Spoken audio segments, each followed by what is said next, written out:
came home from Sunday school, and her mom said, "What did your teacher tell you about today?" And she said, "She told us about this man whose name was Enoch." And the mother said, "Well, what about Enoch?"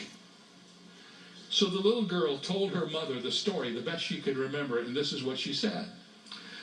She said, "Enoch lived a long time ago, and God would come by his house every afternoon and say to him, 'Enoch, would you like to take a walk with me?' And Enoch would say, 'Sure, God, let's take a walk.'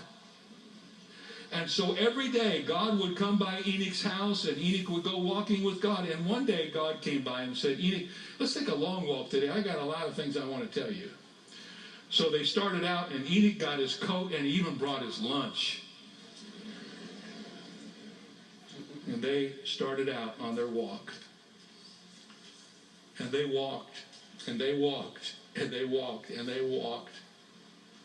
And Enoch said, 'You know, God, it's getting kind of late, and I'm a long way from home. Maybe we better start back.' And God said, 'Enoch, you're closer to my home than you are to your own. Why don't you come go home with me?' And Enoch went home with God." Now, I don't know if there's a better way to understand that story than that little girl got from Sunday school. Because one day Enoch was walking with God, and God just said to him, "Enoch, don't go home. Just go home with me." And you know, for every Christian that you and I know who's gone on to be with the Lord in heaven, if they've walked with God, that's the way it's been.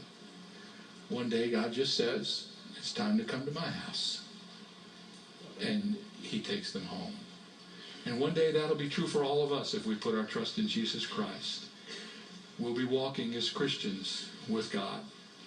And then he'll just say to us, "Why don't you come to my house?" Some of you lost loved ones this year. They've been believers, and maybe you're still sorrowing for them. I hope that little story by that little girl will help you realize what a precious thing it is to be invited to go home to God's house.